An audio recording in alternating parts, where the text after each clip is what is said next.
قرآن کو سینوں میں ہم ایسے بسائیں گے، شہروں پہ تلاوت کا ایک نور سجائیں گے۔ السلام علیکم ورحمۃ اللہ وبرکاتہ۔ آپ کا استقبال ہے ہمارے چینل 5 to 10 منٹس درس قرآن میں۔ ہمیں امید ہے کہ آپ حضرات بخیر و عافیت ہوں گے اور قرآن پاک پڑھنے کی مشق اور کوشش کر رہے ہوں گے۔ اللہ پاک آپ کی کوششوں کو قبول فرماوے اور مزید ترقی عطا فرماوے۔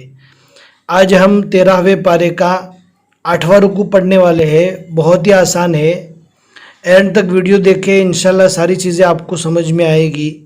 اگر آپ ہمارے چینل پر نیو ہے تو چینل کے لوگو پر کلک کر کے پلے لسٹ کو ضرور چیک کریں اور وہاں سے اسٹیپ بائی اسٹیپ پڑھنا اسٹارٹ کریں۔ انشاءاللہ بہت ہی کم عرصے میں اچھے سے قرآن پاک اور تجوید کے ساتھ پڑھنا سیکھ لیں گے۔ اب ہم پڑھنا اسٹارٹ کرتے ہیں، آپ کو دھیان سے سننا ہے۔ اعوذ باللہ من الشیطان الرجیم، بسم اللہ الرحمن الرحیم۔ اللہ یعلم ما تحمل کل انثى وما تغیض الارحام وما تزداد وكل شيء عنده بمقدار عالم الغيب والشهادة الكبير المتعال سواء منكم من أسر القول ومن جهر به ومن هو مستخف بالليل وسارب بالنهار۔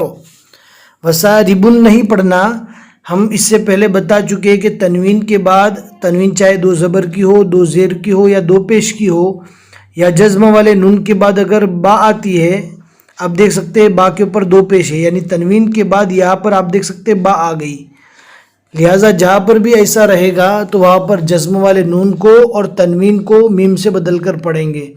وَسَارِبٌ بِالنَّهَارِ لَهُ مُعَقِّبَاتٌ مِّن بَيْنِ يَدَيْهِ وَمِنْ خَلْفِهِ يحفظونه من امر الله ان الله لا يغير ما بقوم حتى يغيروا ما بانفسهم واذا اراد الله بقوم سوءا فلا مرد له وما لهم من دونه من وال هو الذي يريكم البرق خوفا وطمعا وينشئ السحاب الثقال۔ سا کو اچھے سے پڑھنا ہے۔ سا کو ادا کرتے وقت ہلکا سا زبان کا کنارہ دانتوں کے باہر نکالیں گے تو آسانی کے ساتھ سا ادا ہو جائے گا۔ وَيُسَبِّحُ الرَّعْدُ بِحَمْدِهِ وَالْمَلَائِكَةُ مِنْ خِيفَتِهِ وَيُرْسِلُ الصَّوَاعِقَ فَيُصِيبُ بِهَا مَنْ يَشَاءُ وَهُمْ يُجَادِلُونَ فِي اللَّهِ۔ اللہ کے نام کو باریک پڑھیں گے، اس لیے کہ اللہ کے نام سے پہلے زیر آیا، فی اللہ۔ وَهُوَ شَدِيدُ الْمِحَالِ لَهُ دَعْوَةُ الْحَقِّ وَالَّذِينَ يَدْعُونَ مِن دُونِهِ لَا يَسْتَجِيبُونَ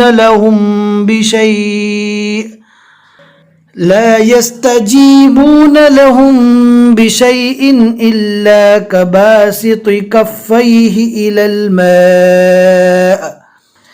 إلى الماء ليبلغ فاه وما هو ببالغه وما دعاء الكافرين إلا في ضلال۔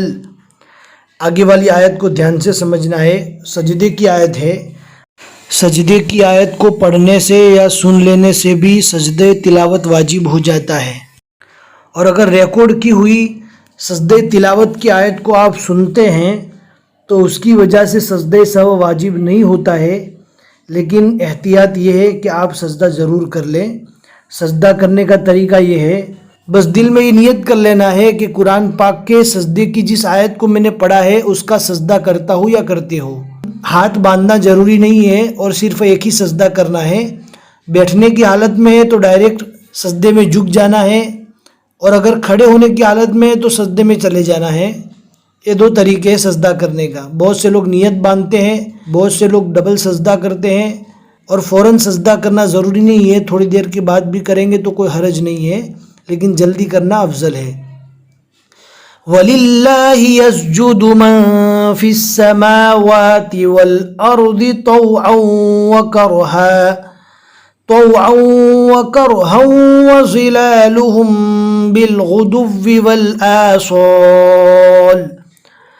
قُلْ مَن رَّبُّ السَّمَاوَاتِ وَالْأَرْضِ قُلِ اللَّهُ قُلْ أَفَاتَّخَذْتُم مِّن دُونِهِ أَوْلِيَاءَ لا يملكون لأنفسهم نفعا ولا ضرا قل هل يستوي الأعمى والبصير أم هل تستوي الظلمات والنور أم جعلوا لله شركاء خلقوا كخلقه فتشابه الخلق عليهم قل الله خالق كل شيء وهو الواحد القهار أنزل من السماء ماء فسالت أودية بقدرها فاحتمل السيل زبدا رابيا ومما يوقدون عليه في النار ابتغاء حلية أو متاع زبد مثله كذلك يضرب الله الحق والباطل فأما الزبد فيذهب جفاء، دو زبر ہے، رکنے کی حالت میں الف مدہ بنے گا. وَأَمَّا، آپ کو دھیان رکھنا ہے جہاں پر بھی میم اور نون پر تشدید آ جاوے تو وہاں پر گنہ کر ہی دینا ہے ایک الف کے برابر. بس آسان نشانی یہ ہے کہ میم اور نون پر تشدید آ جاوے. آپ دیکھ سکتے ہیں یہاں پر میم پہ تشدید ہے اور یہاں پر نون پر تشدید ہے. گنہ کہتے تھوڑی دیر آواز کو منہ میں دبا کر اور روک کر رکھنا. وَأَمَّا مَا يَنفَعُ النَّاسَ فَيَمْكُثُ فِي الْأَرْضِ كَذَلِكَ يَضْرِبُ اللَّهُ الْأَمْثَالَ لِلَّذِينَ اسْتَجَابُوا لِرَبِّهِمُ الْحُسْنَى وَالَّذِينَ لَمْ يَسْتَجِيبُوا لَهُ لَوْ أَنَّ لَهُم مَّا فِي الْأَرْضِ جَمِيعًا وَمِثْلَهُ مَعَهُ لَافْتَدَوْا بِهِ أُولَئِكَ لَهُمْ سُوءُ الْحِسَابِ وَمَأْوَاهُمْ جَهَنَّمُ وَبِئْسَ الْمِهَادُ. صدق اللہ العظیم. الحمدللہ 13ویں پارے کے 8 رکوع یہاں تک مکمل ہو چکے، اور آج کے رکوع میں ہم نے 11 آیتیں پڑھی. آپ دیکھ سکتے ہیں عین کے بیچ میں 11 لکھا ہوا ہے اور اوپر 2 لکھا ہوا ہے. اس کا میننگ یہ ہے کہ سورہ رعد کے یہاں تک 2 رکوع مکمل ہوئے. ہمیں امید ہے کہ آج کا سبق آپ کو سمجھ میں آ گیا ہوگا. لائک کر کے ضرور بتا دیں تاکہ ہمیں تسلی ہو جاوے کہ آپ لوگ اس سبق کو سمجھے ہیں کہ نہیں، اور اپنے دوستوں کو ضرور شیئر کریں. جتنے لوگ بھی آپ کے ایک شیئر کرنے کی وجہ سے آگے پڑھتے رہیں گے آپ کو ثواب ملتا رہے گا. پھر ملیں گے انشاءاللہ اگلے ویڈیو میں. السلام علیکم ورحمۃ اللہ وبرکاتہ.